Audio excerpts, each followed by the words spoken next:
Hi, everyone. I am Marco DiGeorge. I will be your host today on this acting session. I am the co-founder and instructor at Truthful Acting Studios. We are an acting conservatory located in Orlando, Florida. And today I wanted to kind of take a step back. I've been talking about some different topics as it relates to acting over the past few sessions, but I've been receiving uh, questions, and people have been asking about, well, what about the approach? What about the Meisner technique? What actually is that?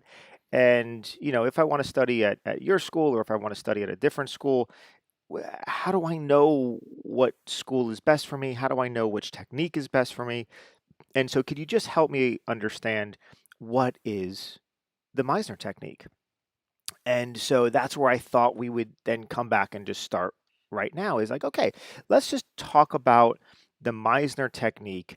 I'll talk about why I personally teach it and what I like about it, and kind of the aspects of it. And in that, I'll also talk about some of the other techniques as well, and just what is an acting technique and why do we do that? So we're going to start there. Also today, please know that as I go through this stuff, this is a pretty broad topic that I'm going to be addressing. So I'm going to try to go through it and give you as much information as possible. But if there's something you would like to know, follow-up questions that you have, please go ahead and put it in the comments, and I will do my best to get to everything. But absolutely, please, I want this to be interactive. And if there's something that's not clear or you have any sort of follow-up question, let me know. But let's go ahead and kind of just get right into this whole concept of technique. Why, as an actor, do we need a technique? Why can't we just do it? Well, my last session that I did, if you're able to go back and watch that one, I talk in depth about kind of the need for technique and why we have to work through certain things, kind of the misconceptions of acting and then what we have to actually do as an actor.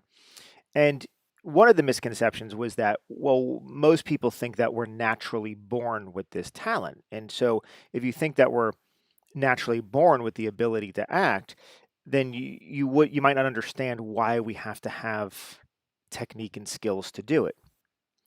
But as we talk through in that session, I go into detail in that session. But if you go back and look at it, what I talk about is that it's not something you're born with. It's something that you develop over time, just like anything else, like being a doctor, being a lawyer, being an engineer, being anything. You develop it over time. Mathematicians, someone that's really strong with math, for example. I love math myself, and someone who's really strong with math, you might be strong in the understanding of it and developing it, but you still need to learn it. You still need to learn the concepts of math and the concepts of equations and the concepts of variables and like these different things in then order to problem solve through it. It's still a learned skill, even though you might enjoy doing it or have an inclination for it. Well, acting is the same way. Actually, all of the arts are the same way. You might have an inclination. When I mean an inclination, I don't mean an inherent skill. I mean an inclination is if you have a desire and a passion. It's like, oh, this is something I really want to do. I really want to work on this. Then you'll have the ability to learn these things. But acting is a learned skill, and because it's a skill, we need different techniques or approaches on how to address that. Learning how to be a doctor, well, there's certain things you're going to have to learn in medical school in order to be able to accomplish that. Acting is very similar. Now, the difference between some scientific fields and acting is that there are a variety of different techniques that are aimed in the same direction. I personally adhere myself to something called the Meisner technique, which we're going to get into. So the way this all started, I think we should go back in time a little bit and take a look at where this all started. So for many, many years, and I'm going back to the ancient Greeks and Romans. If you think about ancient theater in those days, theater was something called representational, meaning that what was shown on stage was a representation of the story that was being told. Um, think of it today as illustrated books. As you're reading the books, sometimes there'll be an illustration, and that illustration will help understand what you're reading. Well, theater used to be that as well. There would be a narrator on stage, and the narrator would be taking you through the story. Right now, this character is doing this with this character, and this character is feeling something. And the actors who were on stage representing these characters, they would get into different poses and different positions. It was very physical. And so if I had to show despair, I might get into a pose like this. Or if I had to show anger, I might, get into a pose like this, something confrontational. And so, and most of the time the actors were masked. The masks would help show the expression and the feeling of the characters. And they would represent what was happening in the narrator's story. Well, over time and during the years of Shakespeare, this started to change a little bit. The narrator in Shakespearean stories were taken out, and the actors were given dialogue to speak. And the actors would actually speak what the narrator would normally do, and now they were starting to act it more. However, it still was very representational in style. There wasn't authentic emotion or authentic moments. They were showing what was happening to the audience on stage. It was still represented, therefore, to the audience. So this went on for years and years and years, and until the biggest change we saw, and the person that gets the nod of who this goes to is someone by the name of Konstantin Stanislavski, late 1800s into the early 1900s. Now, there were many people involved in this transformation, but Stanislavski became the most well-known of this. He was a Russian actor and director. He was one of the founders of the Moscow Art Theater. And this was a big deal at this time because Stanislavski was not looking at acting from a standpoint of representation anymore, but instead he wanted to look at what makes a performance believable. And so he studied psychology and sociology of that time and said, okay, what is it that would cause somebody to believe something that we're doing? And so what he would do is he would actually conduct social experiments. So, for example, he would dress himself up like a homeless person or a bum, and he would go down to the train station, and he would just sit at the train station for hours and hours. He wanted to convince the travelers. He wanted to convince them that he was actually this homeless person or this bum at the train station. And so he was trying to determine, where do I need to go? What do I need to do? What level of commitment needs to happen so somebody will actually believe I'm really this person? And so he was just fascinated with those social experiments in human behavior. And so as he started to learn from these things, the level of commitment that it takes, he began to bring this back into his acting style as an actor and as a director. And he started developing what we know today as the Stanislavski system, which was his methodology of acting. Now, he developed this over years and years and years. This wasn't something that was very, very quickly developed. It was something that he would experiment with and then adapt and then experiment with and then adapt and over and over and over. And the goal was he wanted the actors, when they were on stage for an audience, he wanted the audience to have such an experience where they believed what was happening. Like they wanted it to feel true, authentic, like they were actually witnessing something real occurring. And he achieved that. He was able to achieve this truth in the acting. I had a lot of stumbles along the way, and we'll get into that in a little bit. But that was really the start of this shift from representational to truthful acting. And so at some point, now we're going into 1900s, the later 1900s. He took a show on the road on tour, and they came over to the U.S. And so the Moscow Art Theater was doing kind of a worldwide tour of a show, and at that time, there were these group of individuals here and called in the group theater is what it was called, which is really just a group of artists that came together to create together, a group of younger artists. And this group theater, they saw this production and they were blown away. They were like, this is completely changing acting as we know it here in the States. And of these people, there was Stella Adler, who is a well-known acting instructor, was a well-known acting instructor who has an approach called the Adler approach. There was Lee Strasberg, who became an acting instructor and continued to develop Stanislavski's method, or went on to create method acting and do that, and Sanford Meisner. And so Sanford Meisner saw this and said, "Okay, this is amazing." And so they looked at this and they wanted to know, and they started studying Stanislavski, and they really took all the different tools that was being taught, and they wanted to try to pass it on, and so they were doing that themselves right here in the States in this group theater.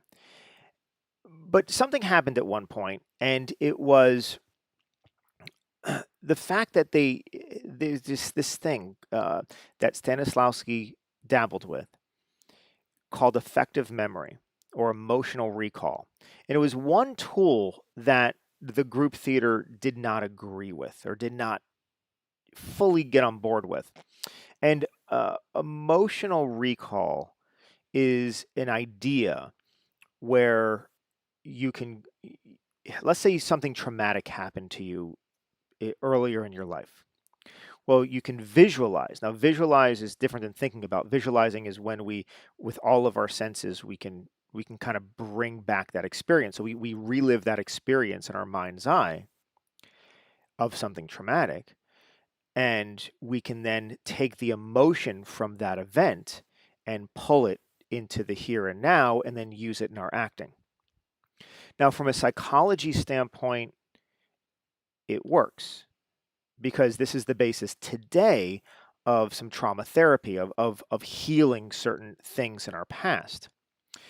But the problem is there was no disconnect from it. While as an actor, we could recall something from our actual traumatic past, there was no way to work through it because acting instructors and directors were not therapists. And so we weren't, it wasn't being used to try to heal the patient. What it was done, it was being used to bring emotion to then put into the art. Well, this caused a lot of conflict amongst Sanford Meisner, Stella Adler, and Lee Strasberg, because Adler and Meisner felt that this is not something we should be doing with our actors. This is not safe. Where Lee Strasberg felt that, no, this is too powerful to let go of. I want to improve it.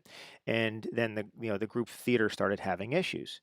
Well, at one point, Stella Adler went to Europe and spoke with Stanislavski directly and said, "Hey, this is you've ruined acting for me because this is a big contention.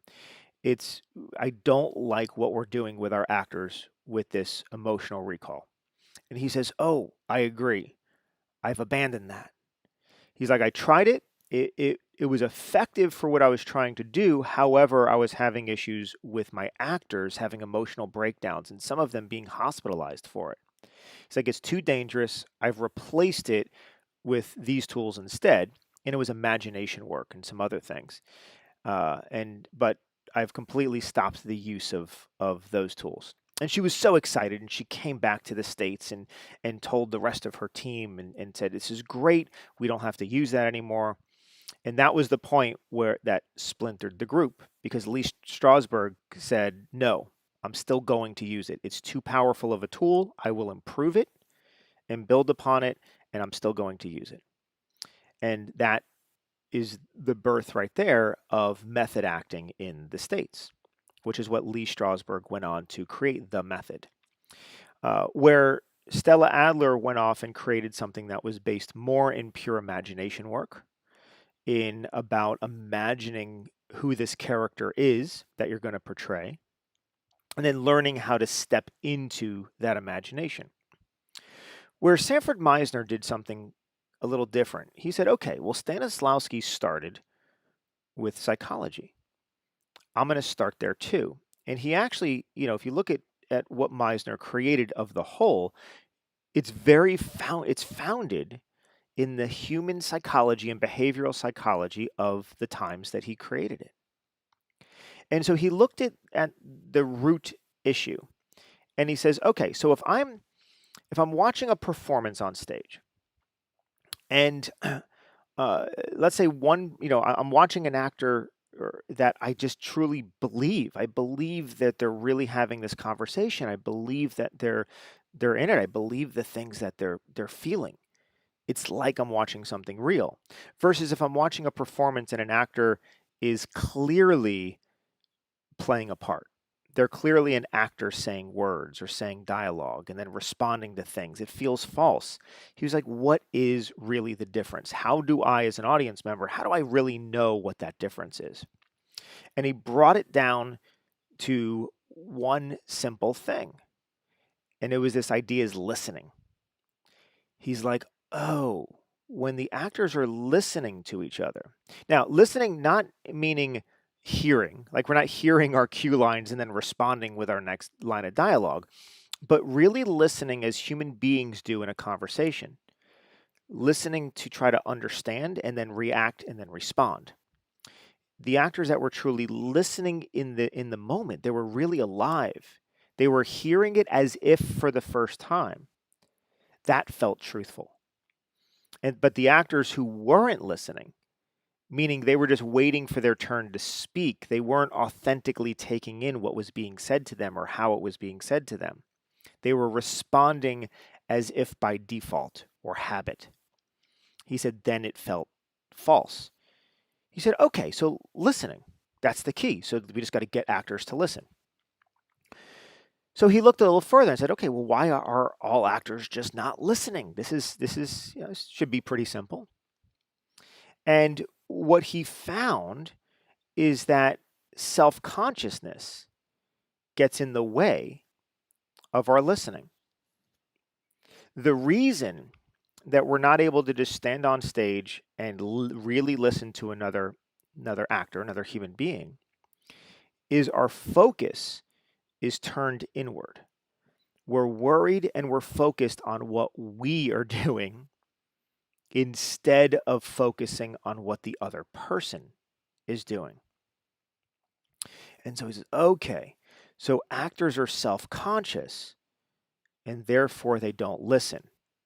So what we need is a way to put all of our focus outward. We need a way to work with actors to turn their focus so they take it off of themselves and they can put it on to the other person. And then they can really say the things that they need to say in this moment, and they can really listen to what's being said to them, and we have a back and forth exchange. We need to establish a connection between these two human beings. And so that was the basis of Meisner's whole approach. And the Meisner technique came out and was founded on that very concept. Outward focus, really listen, take it in, authentically feel what's happening to you, and then respond back. In other words, react to what's happening. And so Meisner created an entire approach that was based more in human behavior, authentic human behavior, rather than just tools or skills. Now, he creates tools and skills as well, but what I personally like about it is it's geared more towards our own human behavior, like how we as a human being function. Because in addition, he looked at it and he says you don't need to be anything more or less than you actually are. And in Meisner's technique, he doesn't ask you, you don't need to change yourself to become anybody else. Rather, it's about embracing who you truly are at the inside, your essence, your core, your uniqueness, who you truly are, and then allowing that to surface. Because that is our fundamental truth, who you are underneath all of these things. He went on to say something else which is pretty profound once we learn it, but it's that acting is not a putting on of masks to become the character, but a peeling away of masks layer by layer to reveal the character. And again, this is fundamental to the Meisner technique, which is it's not about pretending. It's not about putting on a mask on top of our social self and just pretending to be somebody else. That's simplistic and it's false, and an audience will see right through that.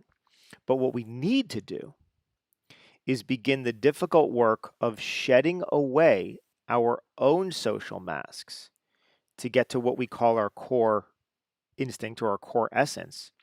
And from there, we build on top of it the things we need for the character. And again, in my past sessions, I talk a little bit about, go down those threads of what that all means in detail. So for the detail of that, I look back at one of my past sessions. But in essence, it's about being the most truthful you can be as a human being. And this is where it gets difficult as actors. This is where the technique really comes in. It's like, okay, well, why do I need to learn how to do that? You just told me I just need to really listen. Why can't I go and do that? And it's because we're self-conscious. Right. So then you might say, okay, well, all right, since I'm self-conscious, I just need to work on my confidence. Well, it's not that easy. It's not that easy to simply just go ahead and do that. This is different than, uh, it's different because all human beings are self-conscious. We're all worried about the opinions of others. But as an actor, we now step on stage or on set in front of the camera, and we have lights pointing at us. We have a camera pointing at us or an audience looking at us. I mean, the spotlight is on you.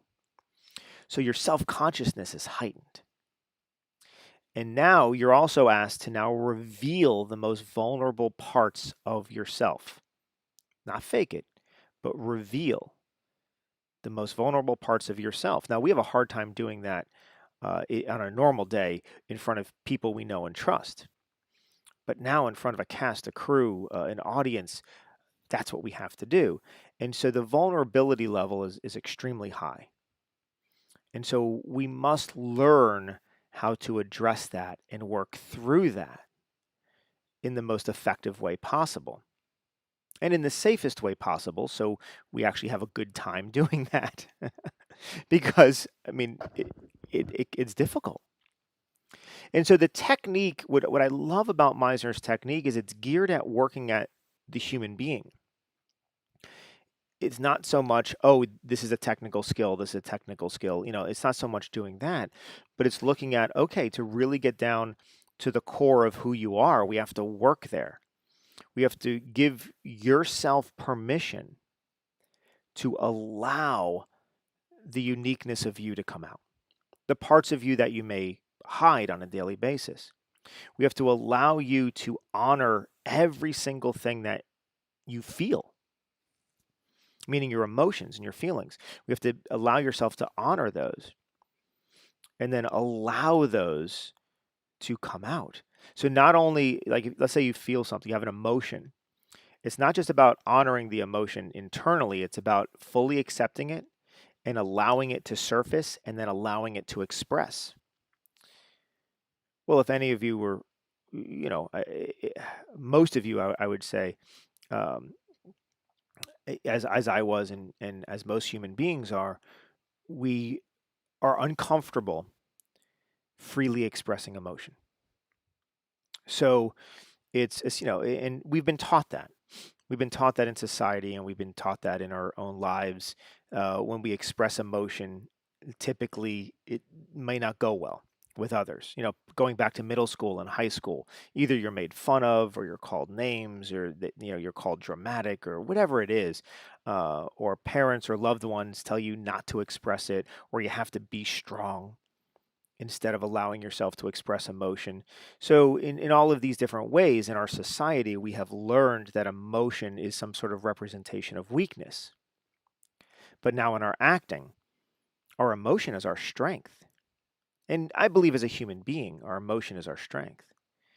So we have to have the ability to freely express that. So, really, with acting and with most acting techniques, we have these things called blocks, and their emotional blocks are right here in our upper chest. And we have to have the ability to work through those in a very healthy and safe way, but work through these emotional blocks and then give ourselves the freedom to feel every ounce of vulnerability and then express every ounce of emotion. So, that alone, you can see why psychology and human behavioral psychology is so important in learning this craft. And in fact, human behavioral psychology is one of the main pillars, essential pillars of acting that we have to learn. So, what I love about Meisner's technique is it's based on that. It's based on some very simple human truths, where we're not simply jumping into something so technical, we're actually figuring out how to live. And one other thing that he said was that in order to be a better actor, we must first be a better, more fully functioning human being. I like that. And he wasn't saying better as far as good or bad as who we are. What he was saying was that in order to be able to do the things we need to do on stage, we need to heal certain things in our own lives, so we then have the freedom to do that. Because if we're closed off as human beings, we will be closed off as the actor. If there's certain things we will not allow ourselves to experience, or places to go to, or emotions to feel, if we will not allow ourselves to do that in real life, we won't be able to do that as the character either. Whatever limitations we have in life, we'll have in our acting. So the more we can become healthy, emotionally healthy, mentally healthy in our own lives, the greater freedom we will have as an actor. That's so important to me as a teacher, as I train in this approach, because part of the amazing side effect, I'll call it, of teaching this to students is watching them heal certain things in their own lives, watching them become more confident, watching them become sure of themselves, watching them take on things and grow and tackle things in their lives that previously they weren't able to. That's the reward for me, is seeing someone develop in living a happy life, regardless of what they do with their acting. And so this technique allows for that. And that's why I teach it. And so it really, the beginning of the technique begins with something called outward focus and working off the partner. And we really, there's quite a bit of work that is done just in that. And then from there, it goes into the other main core piece of Meisner's work, which is something called the reality of doing. This is the other big staple of the Meisner technique, which says whatever we do, we really and fully do it. Now, what he means is emotionally, not necessarily physically, because obviously in film and on stage, there are certain things we're not really doing. It's an illusion to the audience. But emotionally, whatever we do, we have to really do it. Verbally, whatever we do, meaning whatever we have to say, we're going to really say these words. We're not just going to recite them as dialogue, but I need to really, as one human being, I need to say this, really say this with a purpose to another human being. And so this concept called doing, meaning or emotional action, is a big piece of the technique. Now, these seem very simplistic just in talking about it. However, they take years to learn and understand, which is why when you're learning any sort of acting technique, acting techniques are not something to be learned quickly. It's learned over a longer period of time because we're learning the human condition, and not just generally the human condition, but how we fit into that and how we function as human beings. And that takes time. It takes time to develop those habits. And so the Meisner technique is pretty broad, but it's based in those things. It's based in safety for the actor, which I love. It's based in accepting who you truly are as a human being. And then with that, learning outward focus, paying attention and being aware to the world around you, and then really doing something, really emotionally being active in the moment to moment experience. And that's kind of the foundation of the entire technique that I teach. So I had some questions as we go through this. There were so questions have come in asking about the approach, and I kind of saved them all for this one particular session. So I want to kind of go through these questions because they're giving me some more talking points uh, on this topic. And so the first one is how do I personally teach this technique at the studio? And so there are, just like anything else, this is a technique that was developed by Sanford Meisner himself. And at the time, he wasn't trying to develop a quote unquote technique where he was going to pass it on and other people were ever going to do anything with it. He was simply an acting teacher that was teaching actors. And so at the time, that's how this was. It wasn't until later in his life and after he passed that it was really titled and put into a more of a documented process. So, and I say that because it could vary depending on where you are. So the way I personally teach it, and we teach it at the studio, um, is I teach first from compassion. That's what we really believe at TA is compassion and empathy. And meaning that there are different styles of teaching in the arts. And a very standard style that has been around for a very long time is an actor does something, a teacher then critiques it, the actor tries to adjust and do it again, they get final remarks, and we're done, and they move on. It's what we call a standard scene study class. And throughout history, and you've seen maybe representations of this in TV shows and in movies, acting teachers tend to be a little rough, or sometimes even jaded, where they're very harsh and critical on their students, and that's just been something that has just been an occurrence. Well, the way we teach, which is founded in one of our mentors that we really look up to, his name is Larry Silverberg, who's still a current teacher in the arts and of this approach. Uh, he always believed, as he was then taught, to teach from empathy and compassion. And it's something that really resonated with myself and with Rob, the other co-founder of TA, is we love the idea of trying to guide the student through the work versus harshly pushing them through it. And by guiding, and what I mean by that is I believe it's important when you're learning the arts to uh, it's very vulnerable, the risks that you take. So if you're being critiqued and harshly judged as you're going through it, we as human beings tend to close off. We hide and pull back, we constrict. And so when you're really learning how to take vulnerable risks in the art, we need to expand. And in order to do that, you need to feel like you're in an environment, a compassionate and empathetic environment that gives yourself permission to do so. And that is really how we teach it. We teach it with compassion, empathy, and love.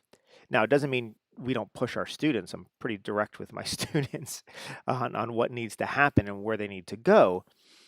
But it's a journey, and every student learns at their own pace. Every student is going to hit certain goals at different times. And it's our job as teachers to guide you individually through this process, and that's kind of how I believe teaching it. So the next question, I kind of alluded to this a little bit. Is the Meisner technique taught the same way at different schools? Not at all. It's just like things that are passed down, different subjects that are passed down in history. The teacher really decides how it's taught. And so this is especially true in the arts. The Meisner technique has a basis of tools that Sanford Meisner created. And he had his own process and layout and structure that he taught. Well, there's a variety of different ways to teach this, depending on the type of school you're in. So if you're in a conservatory, like what truthful acting is, if you're in something that is you're in for a longer period of time, learning a full process, well, it might be more true to what Sanford Meisner originally created. So we are more deeply founded in Meisner's original process, what he was teaching toward the end of his life. But if you learn this at a university, or if you learn this at a smaller school where you're taking a quicker format class, well, you're going to learn bits and pieces or concepts of it, but you're not going to go into the depth of what that is. And so it's not taught the same way. And for example, in other schools, it doesn't have the element of compassion or empathy that we have. That's kind of our thing. I'm not saying other people don't do it, but that's really something that was important to us, a style as a teacher. When I teach at the university at UCF, it's the same way. I teach from compassion and empathy when I teach there as well. It's just my style as a teacher. So it's not necessarily the technique that's going to be the same. You have to look at who is instructing you, and do you get along with that instructor? Do you what's the chemistry between the student and instructor? I think that's probably the most important thing to look at when you're learning anything. And so that's kind of how we're different. Um, this kind of goes into what I was saying about college. I took an acting class in college that taught us the repetition exercise of Meisner. Isn't that the main part of the technique? So Meisner developed something called repetition, and it's something we get into, fairly quickly at our studio. Right when you start the whole approach, we get into this right away. Repetition is a form of outward focus, and basically it's a way to keep two people connected to each other. And it's an early tool for outward focus to try to go back and forth, but the connection is outward from yourself. And what I find is that most people and many instructors don't fully understand the purpose of the repetition exercise, especially as it's taught in the colleges. They understand conceptually on the surface, but not necessarily with the deeper meaning that Meisner had for it. And so sometimes when you go through, especially a college course, there's some college courses where you might be learning the different techniques of acting, and they spend a class on this one and a class on that one. You go through kind of different things, and they're just giving you an overview of all of those things. And you'll go through Meisner, and they'll do a class, and typically the repetition exercise is the one that's talked about or even done. And so some students think, oh, well, that's the approach, is the repetition. And it's like, that's the beginning of the approach. It's much deeper. And even in effect, the repetition exercise itself is something that develops over several years into something much deeper and much more powerful that really becomes what we call it at Truthful Acting, we call the core of everything we do as an actor. It develops into that core, which is the center, right? The nucleus of everything that we build on top of it. So it is a instrumental part of the technique, but the reality of doing is probably the main thing. And uh, outward focus, really talk, really listen. There's so many other elements to it, much broader. So it's not only that.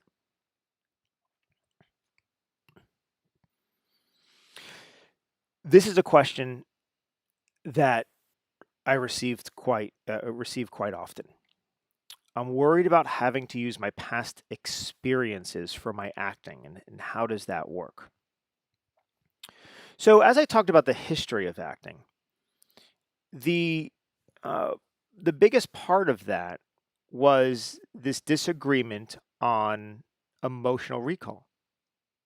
Because emotional recall, which, as I said, is where we go back into something in our past, an emotional moment, we visualize it, relive it in our mind, we grab the emotion and we bring it to the present.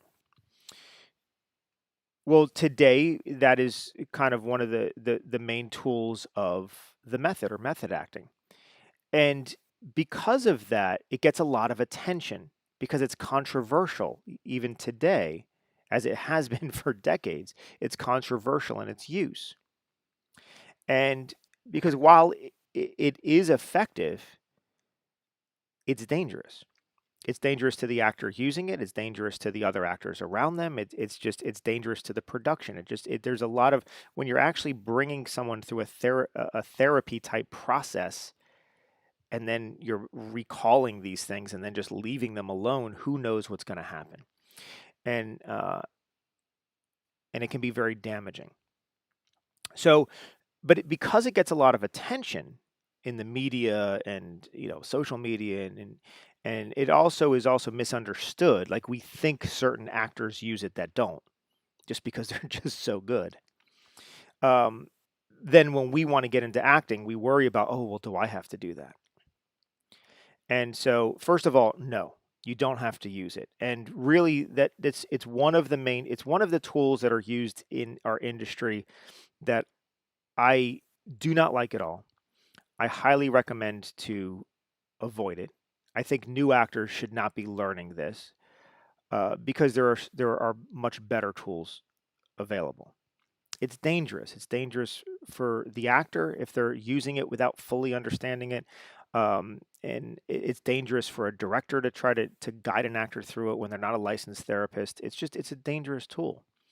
So the good news is, no, you don't have to use your past experiences. In the Meisner technique, we use imagination work. And in imagination, through imagination and what is called the imaginary circumstance, we can create a circumstance. This goes all the way back to Stanislavski, who created something called the imaginary as if. So if something happens in a scene, we can say, well, it's as if I in my own life were going through this. Imaginary, like we're making it up. It's as if this were occurring. And then through the imagination, through this as if, we can learn how to connect to that. We learn how to step into that imaginary life. And then because it's imaginary, we can disconnect. And what I firmly believe is that when I teach, actors must learn to have full control over everything they're doing. And so when I teach, one of the big courses I teach is something called emotional life. And when I teach an actor how to step in to an emotional moment, I also teach them how to step out. It's called triggering out. And I teach a tool that maybe takes 3 to 5 seconds, meaning wherever you decide to go in the life that the character needs, pure devastation, pure whatever this is, this tool, bam, it's an immediate disconnect from the life.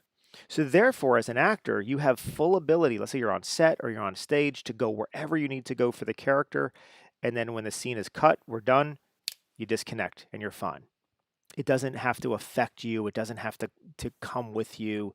or linger, or you don't have to be in a bad mood the whole day because you're shooting a scene that evening where your character's in a bad mood.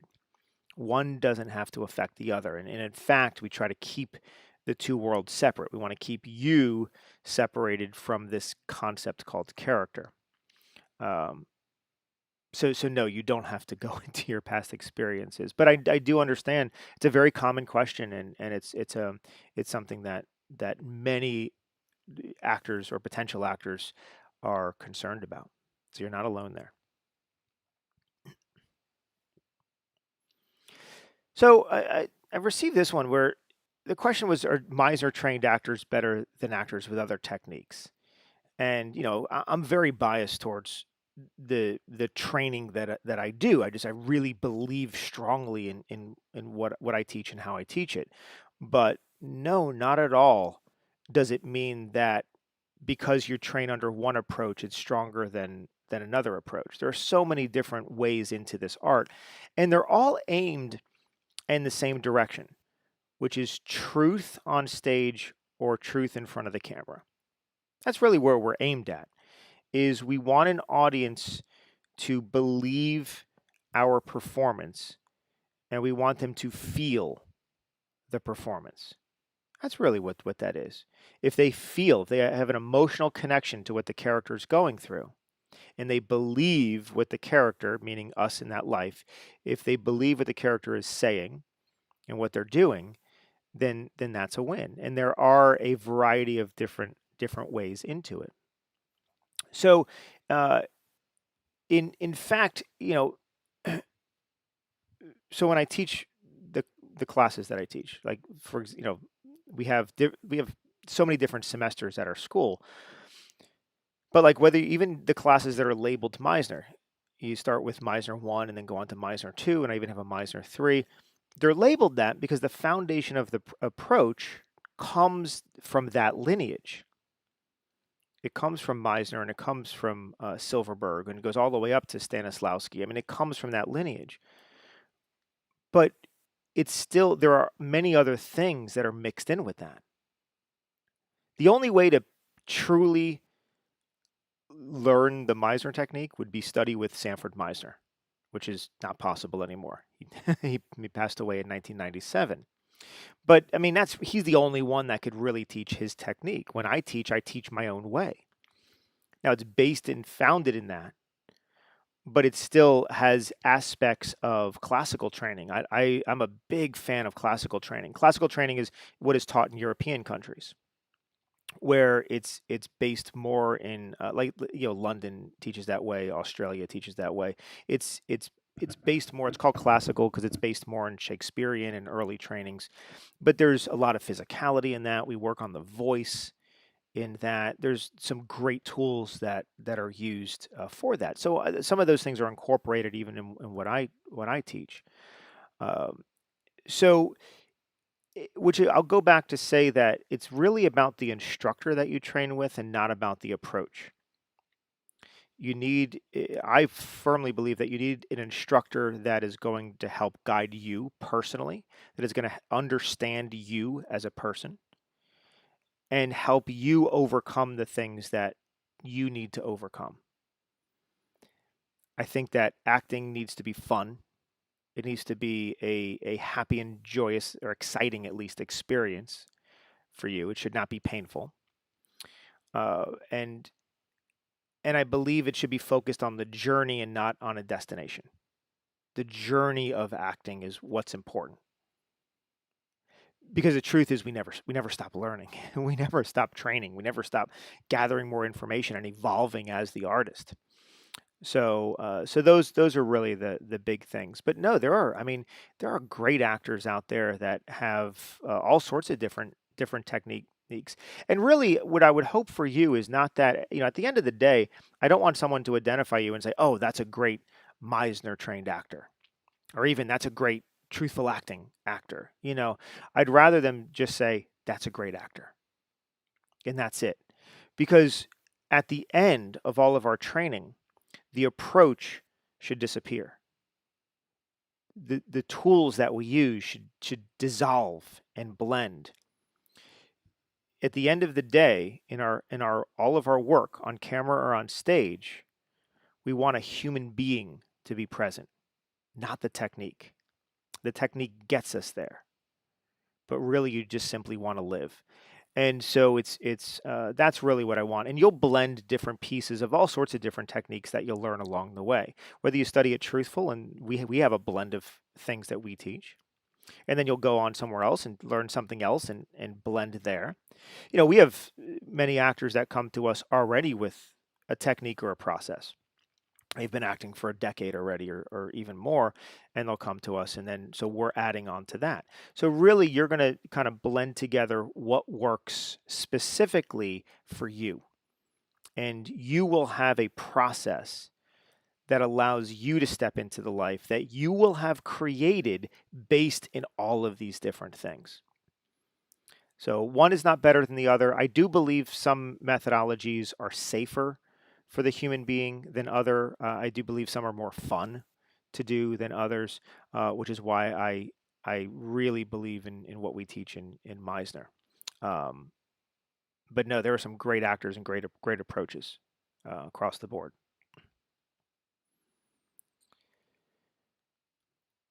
And then finally, I think this will be our last question, but how will I know if this technique is the right one for me? Great question. Because how can you possibly know, right? Committing to anything if this is going to be, if you're going to be able to adhere to it. You don't. You won't until you try it. So what I like to say to actors that are thinking about getting into it, try it. See if it's right for you. If it's not, you'll know it.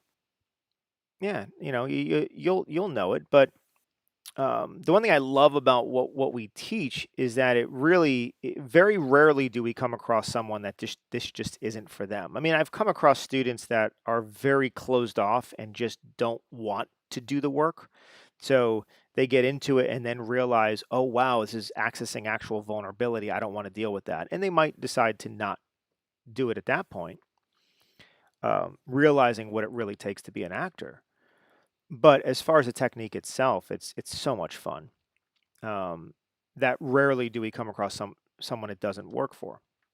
But really, just like anything else in life, you have to try it. If you think about, oh, I might want to, do this. I might want to try playing the guitar. Well, great. Go take a guitar lesson. Pick up a guitar. Start playing. See what it's actually about, and then you will see. Are you willing to put in the work and the practice and everything else that playing a guitar or any instrument it takes to do it? Are you willing to do that? You'll only know if you really try it. So this technique, or even acting in general, I think just do it. Take a class. Get involved.